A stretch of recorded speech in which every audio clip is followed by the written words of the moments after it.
Hi friends, I hope you have a wonderful day, and this time I'm gonna be reacting to RPM F1 Awards 2024. So yeah, this was a suggestion a while back, and yeah, I guess I was scared about this video, I don't know why. But yeah, let's just check it out. Waiting for the 2024 awards. Where is RPM Awards 2024? I can't wait for the RPM 2024 awards. Will we have RPM 2024 awards? Hurry up with the 2024 awards show. RPM Awards 2024 now, or I kill myself and it's your fault. Give me 2024 before I drink bleach. If I don't get RPM 2024 awards, I will crash my Yaris into a wall at 100 miles per hour with my girlfriend in the passenger seat. If the RPM awards don't come out soon, I will do a shit in the Sheffield Cineworld urinal. Princess Diana's car will make it to the other side of the tunnel before you release RPM Awards 2024. Where's the RPM 2024 awards, Hitler? Oi Hitler, when's the 2024 awards out? Give us the 2024 awards, Hitler. 2024 Why are you calling him Hitler? RPM awards, or I'm gonna call you the N-word. Oh! Some of them were kinda crazy and of course a bit rude. 2024 awards, or you are gay and you love cock.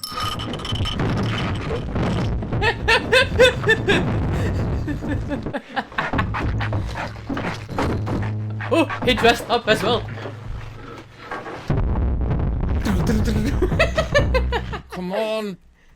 Quick! Ladies and gentlemen, welcome to the RPM 2024 end of season, unofficial but still really important. Yes, I know I haven't made a video in 3 months because I've been on the run from HMRC, having not paid my tax bill for the past 3 years, and now they want to throw me in jail, and my arsehole wouldn't last 3 seconds in jail. I was considering faking my own death, but then I remembered if I don't make the award show, people on the internet are going to threaten to call me the N-word and say that I'm gay and that I love cock.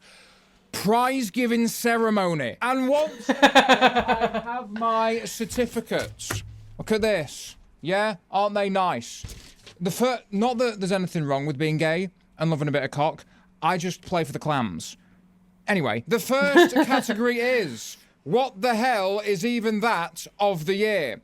This is an award for the most What the hell is even that? of the year. And the award goes to AIDS Lewis Hamilton, otherwise known as Hamilton from Temu, Hamilton from Wish, Lewis not Hamilton, and we have Hamilton at home, the Hamilton at home. This creature was spotted wandering around the paddock at the Spanish Grand Prix, taking selfies with fans, and there was even a moment during the broadcast where the camera cut to him in the grandstands. Fernando Alonso, Adrian Newey winning the 2026 World Championship. That'll turn things up a bit. I tell you what, the lookalike is here. Yes. Yes. That's not Lewis Hamilton in the crowd watching someone else in Lewis Hamilton's car. Is it not? Well, thanks for clearing that up, because for a second I thought Lewis Hamilton lost 30 pounds of lean body mass, ripped out his hair plugs and started smoking crystal meth. It looks nothing like Lewis Hamilton. And you might be... Like a itsy bitsy. Itsy bitsy tiny bit, like 0.5%. thinking, well, what's wrong with that? It's just somebody having a bit of fun. Wrong! Yeah. This man is a professional lookalike. Oh yes, ladies and gentlemen, I have done some investigative journalism and stumbled across... Actually, how can you be a professional lookalike? This website, lookalikes.co.uk, and it's my new favourite thing ever. Because on lookalikes.co.uk, not only do they have AIDS Lewis Hamilton, they've got seven fake Lewis Hamiltons, all of which look absolutely nothing like Lewis Hamilton. We've got AIDS Lewis Hamilton, Level 1 B-Tech Lewis Hamilton, Lewis Hamilton, Lewis. Elf Ears Lewis, Audi RS3 on finance Lewis, serving 18 months for GBH Lewis, and follows you into the women's bathroom at Nando's Lewis. I'm sorry, I know they're just regular people. And it's not just Lewis Hamilton people are claiming to look alike. Okay. There's more! They've also got Daniel Ricciardo from Temu. They've got... Okay, this kind of looks like him, though. No? Jensen Button from Temu. We've got Michael Schumacher at home, the Michael Schumacher at home. Bernie Eccleston, which is just a picture of somebody's granddad. What the fuck? A bit. Oh, this is beautiful. This is why it's my new favourite thing ever. He looks like Sebastian Vettel if Sebastian Vettel was molested as a child. Surely, the main criteria for looking like a celebrity lookalike is looking like the celebrity you claim to look like. None of these frauds are even close. And there are people who actually look like F1 people. Valtteri Bottas has a shocking resemblance to this Olympic curling champion. Oscar Piastri has a shocking resemblance to this Canadian ice hockey player and some gymnastic twat. There's 3 of them. So either we're living in the Matrix or Oscar Piastri's mother has some explaining to do. Rubens Barrichello looks like Kelsey Grammer. He's the guy who played Sideshow Bob in The Simpsons. Lando Norris and the kid from Stranger Things. Jacques Villeneuve. Not that one. And Christian Slater. Ross Brawn and the guy from Indiana Jones. Leading Ferrari to 6 consecutive world championships after having your face melted is quite impressive. Flavio Briatore and David Dickinson. Bernie Eccleston and my nan. Esteban Ocon and the cartoon mouse from Flushed Away. David Coulthard and the B&Q medium-sized Easter Island Moai head. Fat Brown and Jabba the Hutt. And finally, I was watching this clip from TFI Fridays in 1996 and pay close attention to the bass player.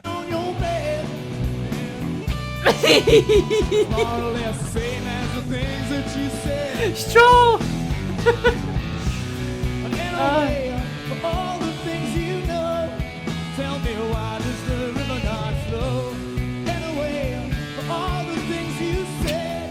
They've got the window licker on bass. They've got Spazzy McGee on the bass. What's the name of the band? Johnny Rotten and the Spastics. The point is, there are lots of people who look like F1 people, and none of them are on lookalikes.co.uk. Some of them are other athletes, Olympians. Some of them are celebrities, actors. Some of them are fictional creatures, and one of them is Jackie Kennedy. This one genuinely gives me nightmares, because if you look at them side by side, they do look similar. Why are you so true? Oh my god.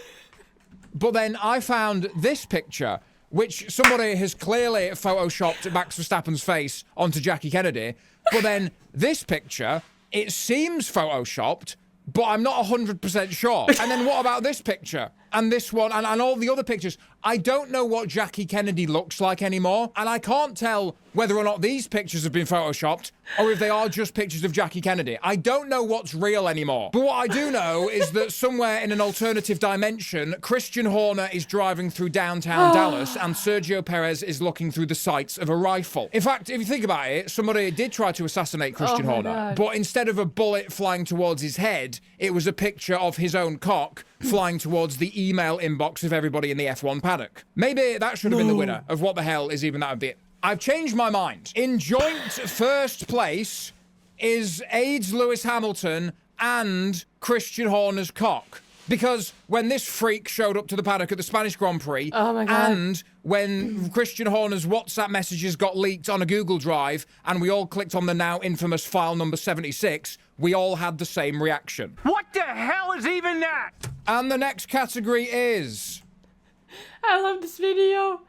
Why I didn't check this out much quicker? Oh my god. I love him. I forgot that I had like one video with him. It's crazy. Oh my god, I haven't laughed like that in a bit. Spastic Maxing of the Year. This is an award for the most... I'm kind of retarded. ...moments of the year. In 11th place, Lance Stroll for shagging it into the barriers in practice at the Belgian Grand Prix. It's so difficult. Lance is a great driver in wet conditions, but this is just panic.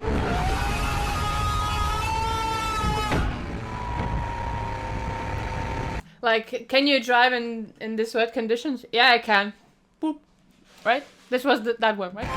Right? Lance, car is safe. Are you okay? I'm kind of retarded. In 10th place, Lance Stroll for this stupid move on Sushi Tsunoda All of those places will be Stroll. at the Azerbaijan Grand Prix. A poorly judged dive down the inside resulted in a puncture for the Mongoloid, and when he came back out of the pits at the end of the first lap, he was in last place and 35 seconds off the field. Why are you retarded? In 9th place, Lance Stroll for his lack of contribution to the team. Aston Martin scored 94 points across 2024, with 74% of those points coming from Fernando Alonso. To put that in perspective, that's the same points ratio as Max Verstappen and Sergio Perez. The difference is, Perez was rightfully fired at the end of the season for costing Red Bull the World Championship, and is now currently being used as a human sushi platter in Helmut Marko's kitchen. But we all know the window licker will never be fired, despite the fact that over the last 11 races of the season, even though Fernando scored points in half of those races, the window licker scored nothing. I hope you're hungry for nothing. In 8th place, Lance Stroll for having less spatial awareness than Liam Payne on a hotel balcony. At the Miami Grand Prix, you see, is that joke a bit much? I feel like that's a bit far, because he did fall off a balcony and die, which is a tragedy, but he did it on purpose, so it wasn't even like a skill issue. But like, it was on purpose. I heard that that happened, but the conditions of it, I don't know what happened. So yeah, but yeah, it was a bit much. Okay, I'll edit that out. I will edit that out because that is rude and distasteful. Here we go. Yeah. In 8th place, Lance Stroll for having less spatial awareness than Michael Schumacher skiing down the side of a mountain. No, that's so much worse. At the Miami Grand Prix, the window licker turns into the first corner, squeezing his teammate into a dive-bombing Lewis Hamilton, and then clips Lando Norris for good measure. Lando Norris retired, the window licker retired, and Fernando had to pit for a new front wing. Ruining your own race? That's fun. But ruining multiple drivers' races, that's breakfast. I'm kind of breakfast. In 7th place, Lance Stroll for crashing into Lewis Hamilton on purpose in practice at the Spanish Grand Prix. Fat Boy was on a push lap, and when he arrived at turn 5, Hamilton mildly impeded him. And when I say mildly, I mean not at all. But Lewis, being the gentleman that he is, raised his arm and apologised over the radio. So a Stroll car behind. I didn't see him, my bad. But Lance Stroll, being the entitled little bastard that he is, purposefully drove into the side of Lewis and slagged him off on the radio. Yeah, this fucking guy thinks he's alone on the track. This fucking guy has more world championships than you have IQ points. The disrespect! But what I found particularly funny is if you go to the official Sky F1 official YouTube channel, on their video with Anthony Davidson's analysis, every other comment in the comment section is, get the jam ready. What level of window licking are we at now? RPM be like, universal levels of window licking have been achieved. RPM needs to come out of witness protection and make a video on this. I am. Exhibit Q, LOL. Rocket Powered Mohawk was right. Crayon Chewer strikes again. Send him to jail. He's trying to lick Hamilton's window.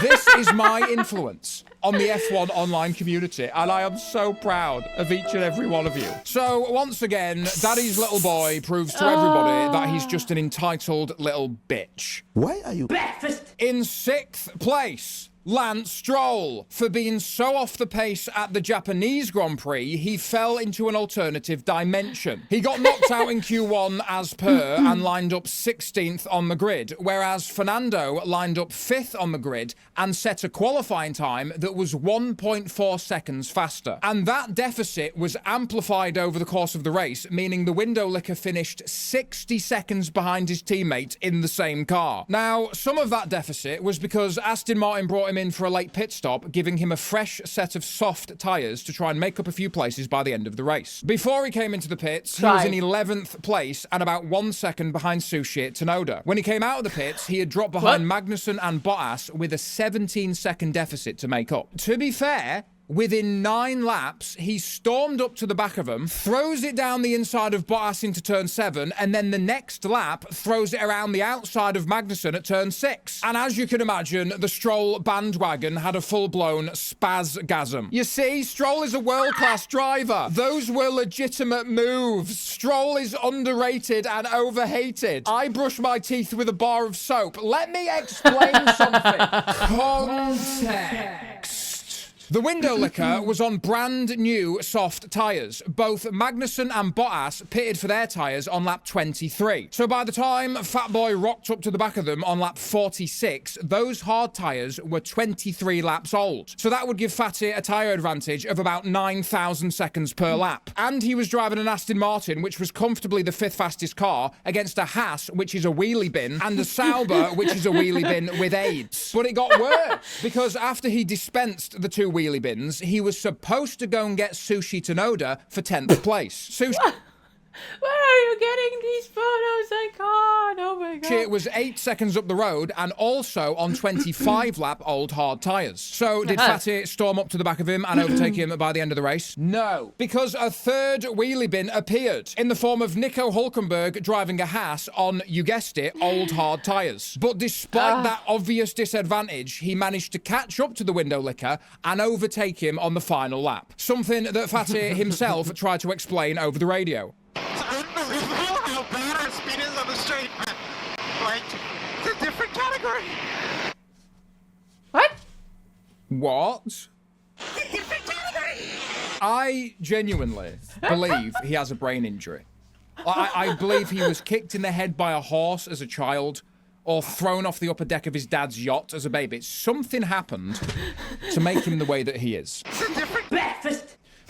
In 5th place, Lance Stroll for his behaviour at the Hungarian Grand Prix. Now, this actually didn't get much attention because at the time, Lewis Hamilton and Max Verstappen were trying to cause a civil war and Lando Norris was getting cooked by his own team. So everybody was focusing on those issues, but further down the order, there was more shenanigans. With 5 laps to go, Fernando and the Spastic were running 10th and 11th place respectively. Spazzy McGee had pitted 8 laps later than Fernando and had fresher tyres, so Aston Martin told Fernando to let the Spastic through so he could use those fresher tyres to try and catch Sushi Tsunoda for 9th place. However, both of them were told on the radio that if Spazzy could not get Sushi by the end of the race, they would switch back positions. This is exactly what Mercedes did in 2017. Valtteri Bottas and Lewis Hamilton were running 3rd and 4th respectively. Hamilton came on the radio and said he had more pace, so Mercedes told Valtteri to move, bitch, and let Hamilton go after Kimi Raikkonen. But they told him that if Hamilton did not get Raikkonen, they would switch back positions by the end of the race. Seems like a fair deal. So Bottas let Hamilton through into the first corner, and Lewis did manage to get right up Kimi Raikkonen's arse, but never achieved an overtake. And as promised, on the final lap, at the final corner, Hamilton backs off and lets Valtteri back through. Like a gentleman. Here's how it played out over the team radio.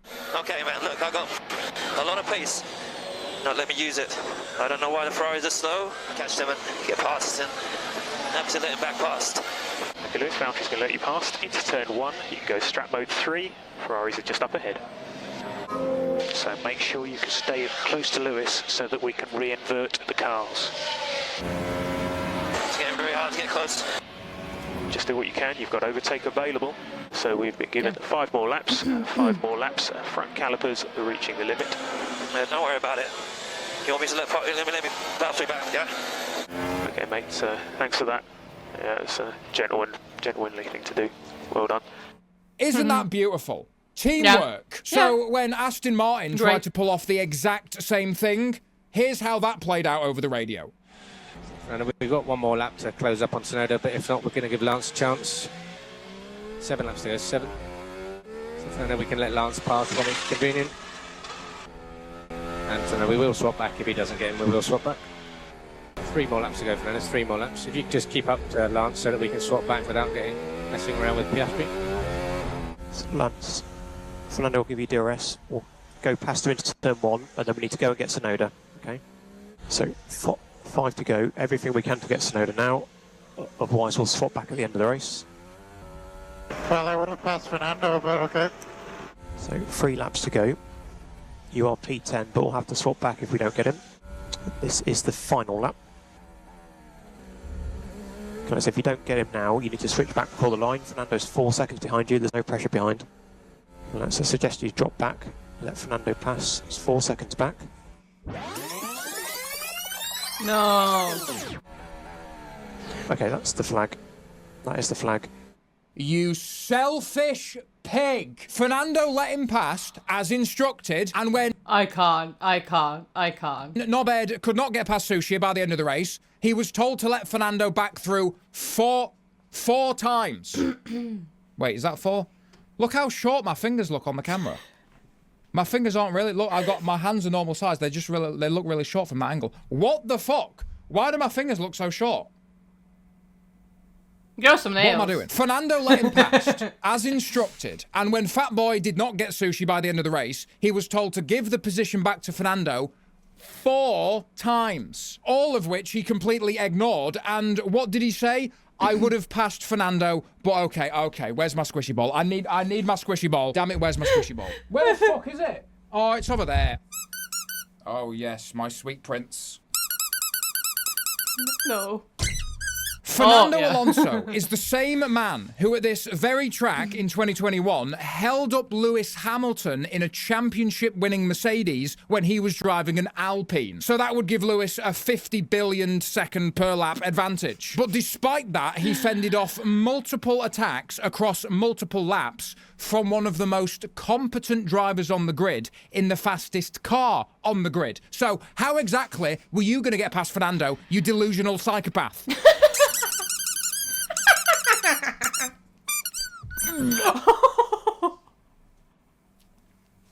That was hairy. It's been on the floor. Fuck's sake. Watching Lance Stroll try to attack Fernando Alonso would be like watching Harvey Price attack a door. The door wouldn't move, but he would end up with even more brain damage.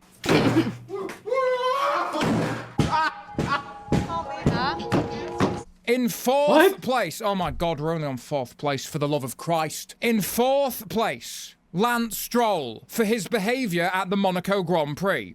Every season, the Formula One traditionalists try to defend the Monaco Grand Prix by saying things like, it's historical. It's not supposed to be like a normal race. Stop complaining, it's boring. It's a spectacle. My cock is a spectacle. The Monaco Grand Prix is an advertising billboard with a Formula One track penciled around it. A track where overtaking is literally impossible. The only people slinging it down the inside are the sugar daddies who found some 19-year-old slag on seekingarrangements.com. Which, to be fair, might be the smartest way of getting into the Monaco Grand Prix. How much are tickets now? $10,000? No, ladies, get yourself on LinkedIn, which is a professional platform for business. Find a department store tycoon or the CEO of a Fortune 500 company and send him a picture of your perfectly manicured twat. But that's just for girls. What boys can do. Fuck your way into the Formula One paddock. Take a leaf out of Kelly Piquet's book. She's now been up the duff with 2 separate Formula One drivers. You know what that really means? She's got a VIP paddock pass for life. Okay? So... I think she had, like, before because of her dad. No? No? Stop complaining about the price of tickets and start taking balls to the chin. Isn't that how Simon Lazenby got into the paddock? By taking balls to the chin. Okay, this is getting ridiculous. The Monaco Grand Prix is always the most boring race of the year. And this season, the most interesting thing that happened was some twat shagged his boat into the harbour. Oh. The footage shows 2 spectators at the event were lucky to escape without injury as the boat came in like a wrecking ball. According to spectators, there was nobody on the vessel at the time. You know what? I don't believe the mainstream media because I have received exclusive footage from on board that boat at the time of the crash. Are you ready? Roll the clip. Stroll?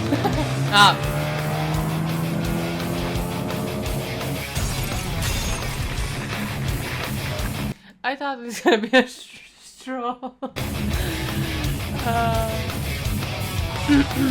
In Captain Whisker's defense, he was swerving to avoid a duck, but he killed 3 people. And Captain Whiskers wasn't the only one who fucked it at the Monaco Grand Prix. Sergio Perez got yeeted into the barriers by Kevin Magnussen on the first lap, spreading shite all over the track and bringing out the red flag. So obviously all the drivers completed their mandatory tyre change under the red flag, so nobody had to do a pit stop during the race. A 78-lap race around Monaco with no overtakes and no pit stops should be illegal. Never in the sport's 74-year history had the top 10 from the start finished the race in the same order, but after a first lap red flag, blah, blah, blah. We literally just sat there for 2 hours and watched a train of cars drive around town. The Formula One traditionalists can drink bleach. Life's bleachable moments need Clorox bleach. Fucking this. I can't fucking breathe in this thing. I'm literally about to pass the fuck out. Ah! I just hurt myself. Thankfully, there was some action at the Monaco Grand Prix when Aston Martin attempted to pull a 5,000 IQ strategy. Fatboy and Fernando were running 11th and 12th place, respectively, when Aston Martin told Fernando to purposefully hold people up to create a gap so Fatboy could pit for new tyres. On lap 25, the gap between Fernando and the window licker was 3 seconds, and over the next few laps, Fernando drove like such a spaz, he got the gap to 21 seconds. And it was quite funny watching him do it, because even though he was driving seconds off the pace, because the track is so narrow and completely unfit for modern-day Formula One cars, there was nowhere for the drivers behind him to get past. And this, by the way, is what the F1 traditionalists mean when they say Monaco is a spectacle. It's not a spectacle. It's an expensive waste of time. So after Fernando created a big enough gap, Fatboy came into the pits for new tyres. And when he came back out of the pits, thanks to Fernando, he was still in 11th place. But now he's got a 21-second deficit to make up to Pierre Gasly. On his first lap out of the pits, he took 3 seconds out of Gasly's lead. And in just 5 laps, he got the gap down to 13 seconds. He was licking some serious jam. At that rate, he was easily going to catch Gasly by the end of the race, overtake him and score some points for the team. I know I slag off Aston Martin all the time for being globalist demons, but credit where credit is due. They came up with a 5,000 IQ strategy. Fernando did his part by holding everybody up and creating a gap. They nailed the pit stop and got the window licker back out without losing any positions, and now he's storming up to the back of Gasly. All he has to do now is not make a stupid mistake.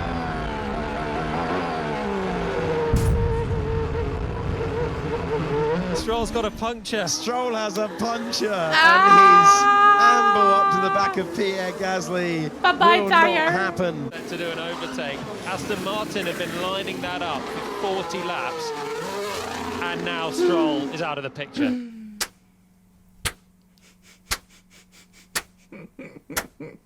You had one job.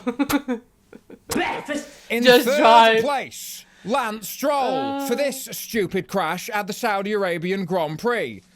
What made this crash even more embarrassing than all the other times he's twatted it is this was the weekend an 18-year-old Oliver Behrman was drafted in last minute to replace Carlos Sainz. Carlos was rushed into hospital on Friday morning for emergency surgery and had to sit out the rest of the weekend. Thankfully, the operation was a success and the surgeons removed the knife that Ferrari stuck in his back earlier in the season. So this 18-year-old fetus lined up right behind the window licker on the grid, having set a qualifying time that was within 1/10 of a second. And yes, I know he was driving a Ferrari against an Aston Martin, but he only had 45 minutes of practice compared to the window licker's 8 years of experience. And he managed to go all 50 laps without shagging it into the barriers, whereas the Mongoloid only made it to lap 6 before showing everybody the dangers of inbreeding. So well done, Lance. You were outperformed by a literal fetus. In second place, Lance Stroll for his behaviour at the Brazilian Grand Prix. It wasn't enough that he completely destroyed the car in qualifying, which, to be fair, was the popular thing to do that day. Carlos Sainz shagged it into the barriers. Franco Colapinto shagged it into the barriers. His teammate, Fernando Alonso, shagged it into the barriers. Alex Albon fucked it into the barriers. And what made all of these crashes even worse is that the original qualifying session was cancelled because of a monsoon. And they rescheduled qualifying for Sunday morning just a few hours before the start of the race. So So all of those drivers who twatted their cars into 1,000 pieces in qualifying gave their mechanics a nervous breakdown because now they only had about 3 hours to repair all of this damage in time for lights. This is just garbage. Just throw away. It's not point. It's not a point. You don't need to try it to fix it. It's dead. It's dead. You can't do it. It's just, I don't know. The back looks like it went in the blender or something. Oh my god. No. Williams put out this statement saying Alex Albon's car was twatted beyond repair, their words, and that he would not make it to the start of the race. But Franco's car was repaired and he got to the grid on time. Carlos Sainz had to start from the pit lane with a new engine and gearbox, but somehow the Aston Martin mechanics managed to repair both of their cars in time for the race, and they lined up 9th and 10th on the grid. So maybe the window licker could actually score some points today. You see, you know what's coming. You know what's about to happen. So there's no point me setting this up because you know what the punchline is. I'm going to do it anyway. We're going to do it anyway. Maybe the window licker could score some points today, and that would be a really nice way of showing some appreciation to his mechanics who spent the last 3 hours having a nervous breakdown getting his car ready for the start of the race. Scoring even a single point would be a nice way to repay them for their hard work. So, what did he do? It begins. Lance Stroll finds himself off the road on the formation lap. Rear locking almost immediately on the brakes, and he does make contact with the wall, damage to that front wing before the race even starts. Terrible luck for Lance Stroll. I think we're going to need an aborted start here because he's stuck. Yeah, he really needed to drive there. You couldn't like back off, I don't know, and drive on the road, like real road, not in this shit. Stuck in the gravel. Yeah. I don't know if I can do this anymore. I don't know if I have the emotional strength. I mean, we're only on second place. It gets worse. This is second. All right, okay. I'm going to be reasonable. Just hurry up. Here's me being reasonable. Crashing before the start of a race is not completely unprecedented. At the 2021 Belgian Grand Prix, Sergio Perez shagged it into the barriers on the reconnaissance lap. He didn't even make it to the formation lap. And although the conditions were wetter than Lance Stroll's chin, failing to get a car to the grid is a crime that should be punishable by 10 years in Helmut Marko's kitchen. At the 1995 Italian Grand Prix, David Coulthard spun out on the formation lap, and he was supposed to start that race from pole position. Means that the cars will slide around a great deal, and it looks like David Coulthard's gone off on the warm-up lap. Well, somebody certainly has, and it's a Williams, and it is David Coulthard. Now, this is quite incredible. At the 2020 Hungarian Grand Prix, Max Verstappen, Jesus Christ himself, twatted it into the barriers on the reconnaissance lap. He dropped it into the barriers hard enough to break the front suspension, but still managed to drag the car to the grid. And then the Red Bull mechanics had a full-blown panic attack trying to repair the damage in time for lights out. The aero daddy himself, Adrian Newey, had his own formation lap crash. In 2013, he took a break from doing lines of blow off his drawing table and was competing in a GT3 European Championship. In the Silverstone race, on the formation lap, this happened.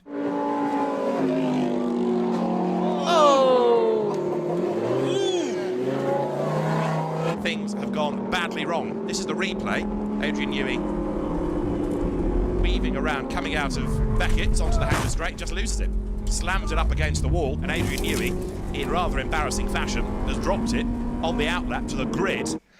Maybe stick to doing lines of blow off the drawing table. At the 2006 Australian Grand Prix, Juan Pablo Montoya dropped it as the cars were lining up on the grid. Flattered him in qualifying, and he could... Oh, someone spun it. It's Montoya. Sorry to cut into you, Martin, but just giving it a bit of the old gas. Montoya has spun it. I don't think I've ever seen that before. He switched the traction control off, I suspect, and just dropped it. How embarrassing. I can't think of anything more embarrassing than that. Oh, I can think of something more embarrassing than that. How about spinning off on the formation lap, just about getting away with it, having only grazed the wall with your front wing, but then turning around and voluntarily driving into a gravel trap and getting beached? Our expectations for you were low, but holy fuck. My name's holy fuck. And the winner, I'm already over this video. This isn't even an award show anymore. It's just a Lance Stroll hate video. And the winner of Spastic Maxing of the Year is, drum roll please, Lance Stroll for his behaviour at the Chinese Grand Prix.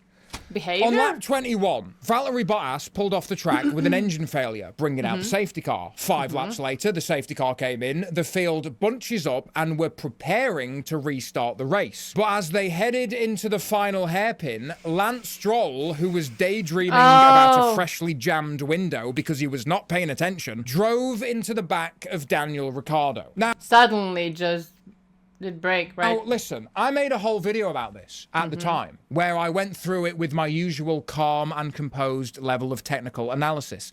Yes, I did jump out of the bath and storm the camera and have a psychological breakdown and ended up rolling around on the floor. Okay, I did not stay calm and composed. Because it wasn't that he crashed into Daniel Ricciardo behind the safety car, or that he came on the radio and called Ricciardo an idiot for a crash that was obviously his fault. It was the post-race interview that sent me over the edge. It wasn't necessarily Lance Stroll himself. It was the journalists asking him the questions. I'm talking about people like Lawrence Barretto, Will Buxton, Rachel Brooks, Ted Kravitz, Craig Slater. These are the people who get to talk to the drivers after the race. And when they talk to Lance Stroll, they never ask him real questions about what the fuck he's playing at. Even when he's done something completely insane, they don't make him answer for his behavior or hold his feet to the fire.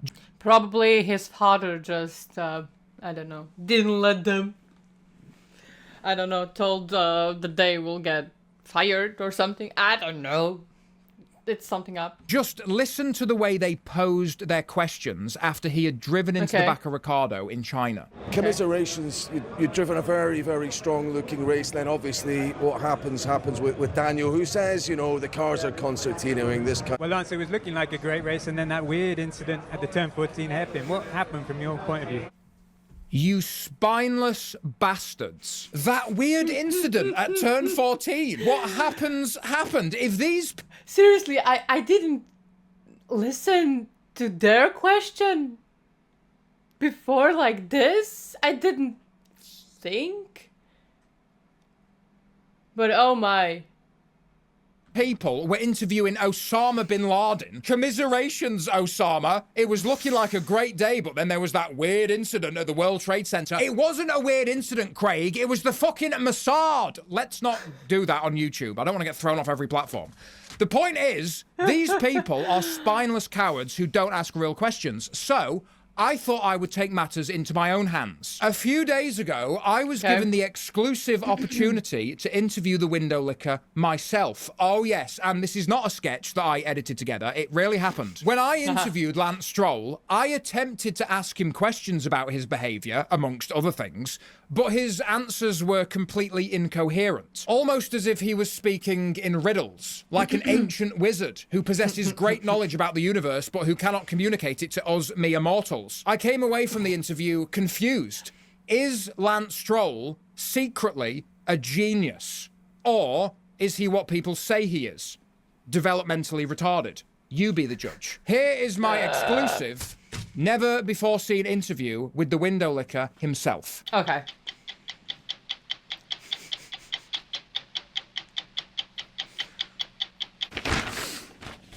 Hello, Lance. Yeah, wakey wakey. Okay, first question. Have you ever fingered your arse in the Formula One paddock? Sometimes when the engineering meetings go on. Ha ha ha ha, not funny. Next question. Have you ever fingered your arse in a public bathroom? No, not properly. You're giving me ideas now. Oh boy. If you had to compare yourself to any Formula One driver, past or present, who would it be? Lewis Hamilton. Lewis Hamilton? The 7.5... Are you sure about that? Michael Schumacher. I'll give you that. You have the same level as Michael Schumacher. Right now. Post skiing accident. Wasn't a joke. Next question. Some people claim you are cognitively impaired. To prove these people wrong, please answer this mathematical question. What is 7 plus 4? 2012. Not even fucking close. Do you know that one? It's like primary school level mathematics. What the fuck are you doing? Hey, Lance. Over here. Hey. Where you get these clips? Oh my god. Pay attention. Lance, hey, look, I've got jam. Hey, I've got jam. Yes. Okay, now I've got your attention. Give you that in a minute. Next question. Have you ever had sexual thoughts about a family member? Oh, yeah, I've done that before. And you just callous about it? Like, yeah, you know. Okay, you sick fuck. Next question. How many times have you crashed a Formula 1 car? I mean, that's tough. If you had to guess. 2012. Correct. And what's going through your mind when you're making all of these stupid mistakes? Lance has ants in his pants. Lance has ants in his pants is not an answer. Stop making that stupid face. I'm going to lose it with him. Steve, I've had enough. What do you do in the off-season to stay prepared for Formula 1? I'm binging the NASCAR show right now on Netflix. Well, that's not nothing. Could you please draw me a picture of your favourite Formula 1 track? Whoa, can't put that on YouTube. Why are you the way that you are? Can you see about it? Ha ha ha ha ha! Fuck you! Stop making that fucking face! You fucking... Wow, what an insightful conversation. I think if that would really happen, that we wouldn't see Lance, like, anywhere. He would vanish somewhere. In nowhere. Between two great minds. So, congratulations to Lance Stroll. Once again, you have spent an entire season proving your haters right and embarrassing the people who are delusional enough to actually support you. But at least you are the winner of Spastic Maxing of the Year. Well done. And the next category is...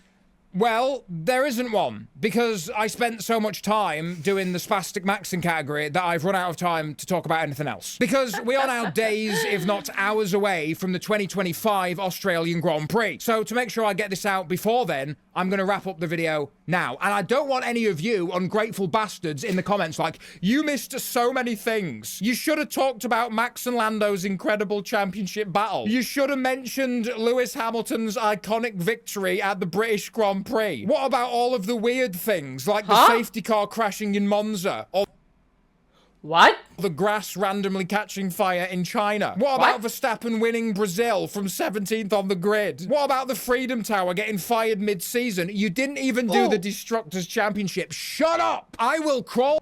Please. Do he had like a second part? All through this screen like the bitch from The Exorcist and rip your face off.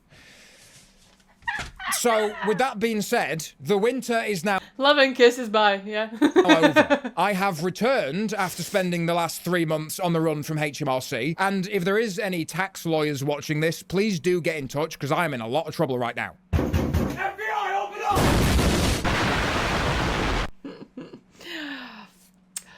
Yeah.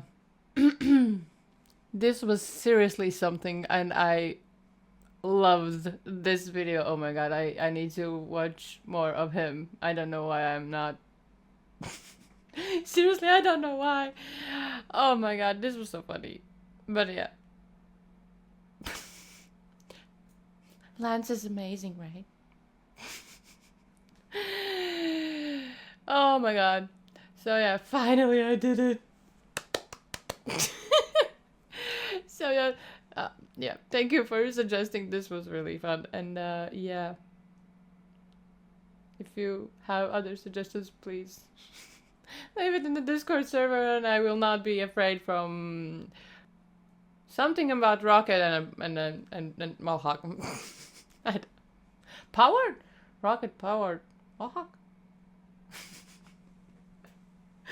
The name of it. But like, I will not be scared of it anymore. I promise.